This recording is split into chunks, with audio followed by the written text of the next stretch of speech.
Taking us higher. Step inside, don't be shy tonight. We're connecting hearts live on the mic. Let's talk, let's talk, let's talk. Everybody come and let's talk, let's talk. We got stories, let's talk. We got stories, let's talk.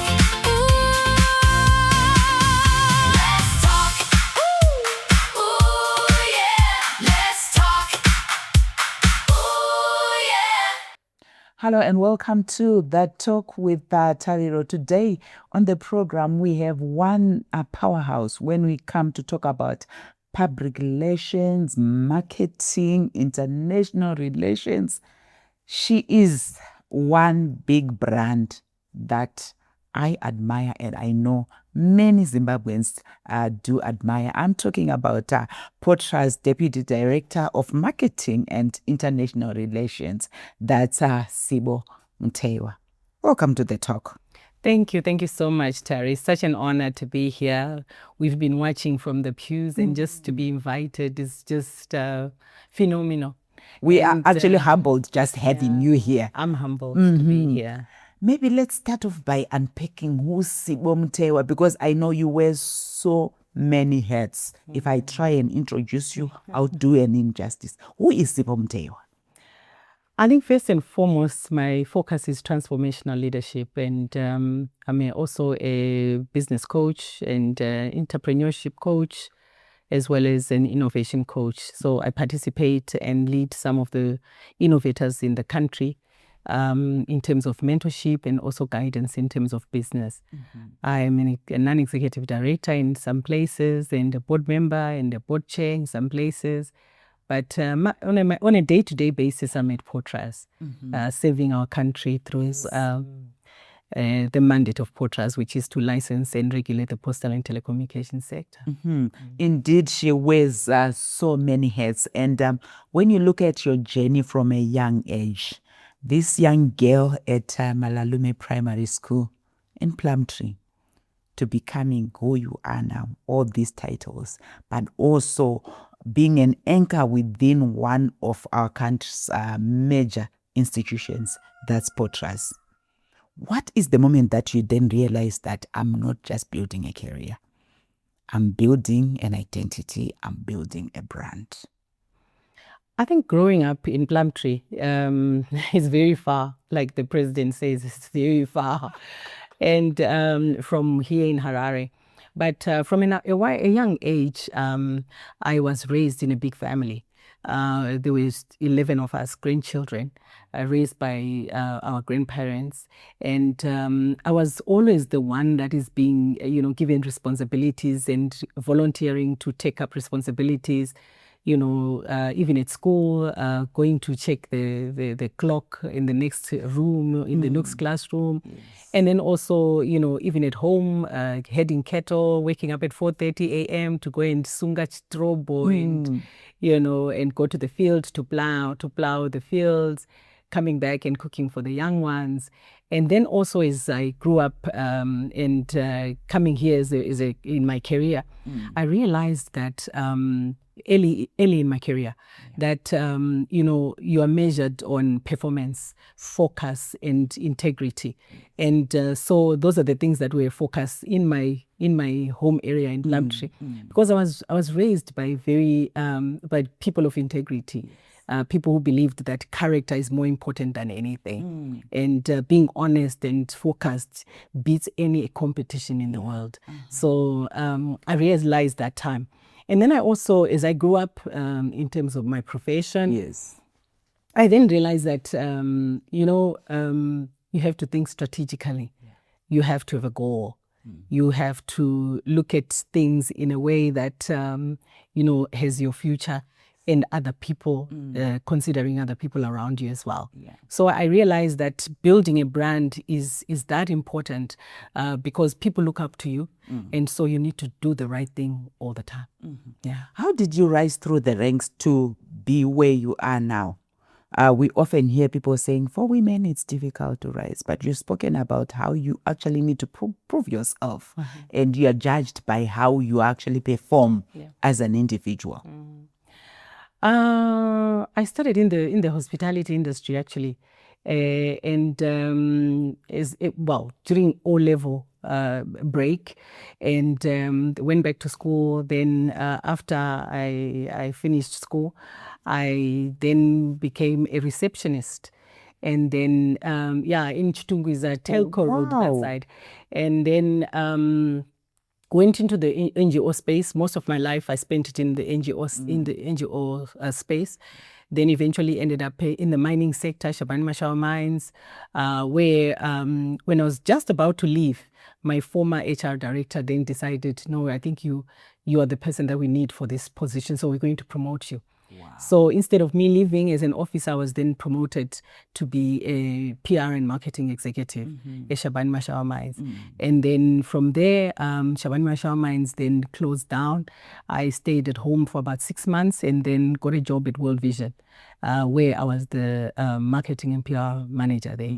And then, of course, rose through the ranks, went to other organizations, and then ended up at Portras. Yeah. Yeah, eventually. And you spoke about the issue of transformational leadership. When we are looking at that, what are the aspects that you are imparting to other people? For me, I think it's being you. Yeah. Being you and finding the core inside you, and knowing that excellence breeds recognition. If you're excellent in what you do and you're focused, it breeds excellence. And so that's what I do. I also believe in business, just being a good business person. Yeah. And in business, because I'm a marketer, I believe that even if you have a good product, if the product is not in the market, if it's not reaching people, then really it's like waiting for a train at a bus stop. So for me, that's what I like. Businesses and innovators and those that I mentor in business to focus on, to say what is the difference that I'm making in terms of giving back and making sure that my product is in the market. And what problem am I solving? Yes. And what problem? Because that's one thing that people often struggle to then say, identify a problem, and then say, even if you're going to be successful, identify a problem, and then say, I'm going to be solving this. Tari, there are problems everywhere. And as a business person, you have to make time to identify the key things that people want to be solved. Otherwise, it's not a business. It's a hobby. Because if you're not solving a problem where people can come back over and over again and want that particular product, then it means that you are not doing anything. You are just walking in the park, enjoying yourself and enjoying your hobby. Yeah. Indeed, we have Mrs. Sibo Muteyiwa here on the Talk with Tariro, and she is really enlightening us in terms of how best we can actually just run our lives, run our businesses. Today, we are here to learn from her. Join us after this short break.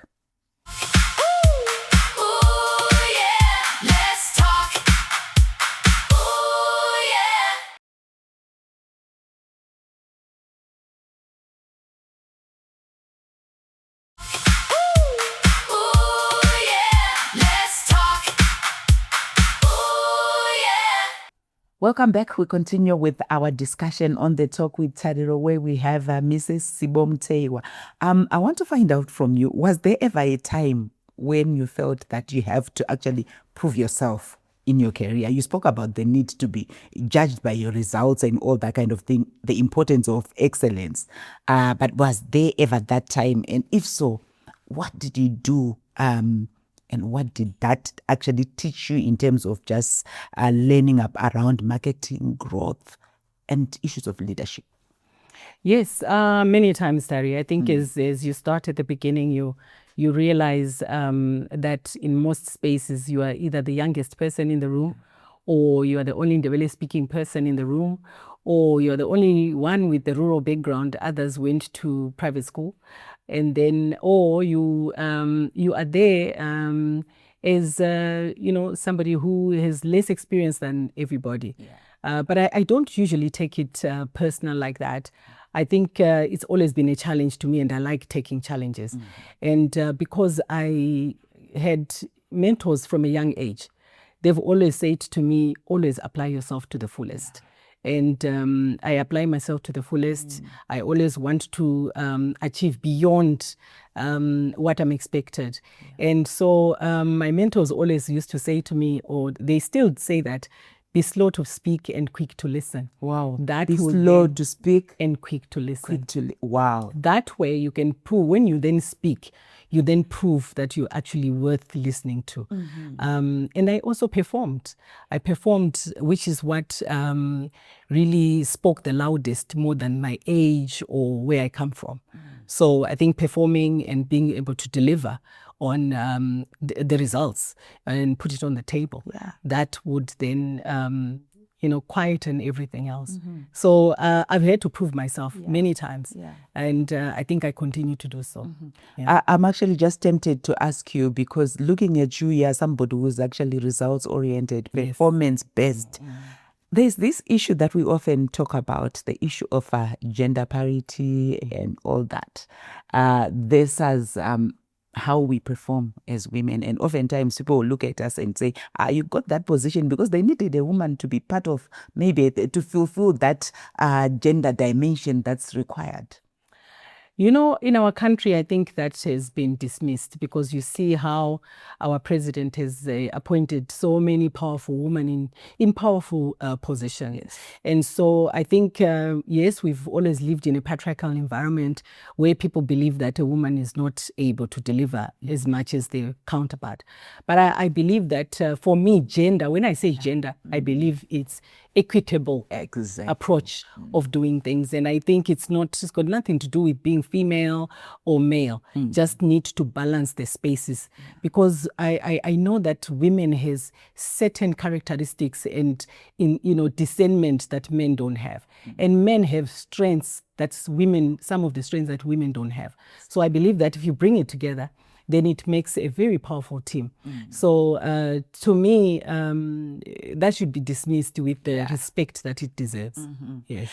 One thing that I've also learned from you is following you on your social media platforms. You are quite intentional about what you share. Maybe unpack for us around a digital footprint. You know, I present in many conferences, and one of the slides that I usually use is the importance of your digital footprint. It's amazing how I always challenge people to Google themselves, and the horrific stories that then come because we are not intentional about what we print, what we publish. And because I work in the telecom space, I understand that how important digital footprint is, and how important being intentional about what you put in public spaces is. And the fact that what you put out there is what will come out if anybody Googles you. So I always then say, just be intentional about it. For me, I'm intentional about what I do. I focus on my career. I focus on the things that I can add value to, because I believe in adding value. I believe also in conversion, not just retention rather than conversion only. So that's how I look at things. I think we need to teach people to be intentional in the digital space, because the digital space actually uses algorithms. So it tracks what you do. So whatever you're watching, whatever you are looking at, whatever you are talking about, it will always come up if you're Googled. So it's important to be careful about that. Maybe speak to Zimbabweans, particularly on the use of social media. And also maybe clarify for us about this cyber security. Do we have that in place now? But also just to speak to us as Zimbabweans about using social media to grow you as an individual, than maybe 90% of the time that people are actually using on social media, following gossip pages, slandering the next person, all that kind of thing. You being somebody who's within, coming from the telecommunications sector. I'll start with the positive side of social media. I think Zimbabwe has over 60% of its economy being run through SMEs. Yes. And SMEs have really been at the forefront of driving digital transformation and, being in the digital marketing space using basic social media platforms. And these have given them so much return in terms of investment and putting their products out there. So that is a good thing that we can use. And there's been a lot of, digital embracing within those spaces. But there's also the negative side of things where we've seen people being bullied online, and we've seen sometimes because of things that they put out in the media, or maybe they share something with somebody. But it's always, like I said, important for us to be intentional. The Data Protection Act is a very instrumental piece of legislation that we have in Zimbabwe. And I encourage everybody to read it. It's there in the Ministry of ICT website. You can find it in the Portras website. It's really good for you to see, because sometimes even if just sharing somebody's picture, it can actually get you in trouble. You can be arrested for that. So it's important for us to understand that piece of legislation and say, how can we use it positively to protect not just ourselves, but even children that we have, because they are using gadgets, they're using digital platforms as well. So it's important for us to understand how we can protect ourselves and also how we can protect others and those that we love. Indeed, it's our hope that in future we will invite you or somebody that you can recommend to us to actually come in and unpack that Data Protection Act, because it's actually something that we need our Zimbabweans to understand more around that. Join us after this short break.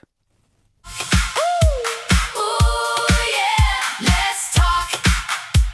Ooh, yeah.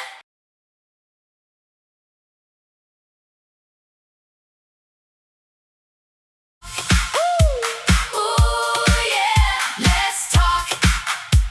Ooh, yeah. Welcome back. We continue with our discussion where we have Miss Sibo Muteyiwa here on the Talk with Tariro.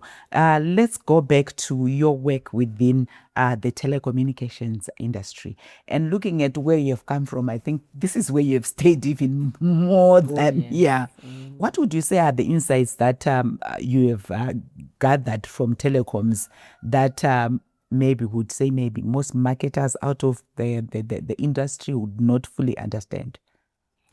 The telecom sector is very interesting. It's a very dynamic space. Teaches you a lot of things within that space. And one of the things that I've learned is that the telecom sector doesn't survive without infrastructure. And so infrastructure is one of the core of any network. And so even in marketing, I look at marketing that way now, to say I must have infrastructure for me to have a robust marketing strategy. For instance, if I've got a campaign that's going out there, I must look at, is my CRM in place? Is my website functional? Those are the infrastructures that I'm looking at. Are my social platforms ready for me to post? Am I, in the right platforms? Are my customers there? Are they spending time there? The segmentation of my customers, how do I segment those customers to be able to catch them within the platforms that they want? They are spending their time. And I know a lot of us are spending a lot of time on digital platforms. And so, but you have to be deliberate in terms of where your actual customers are.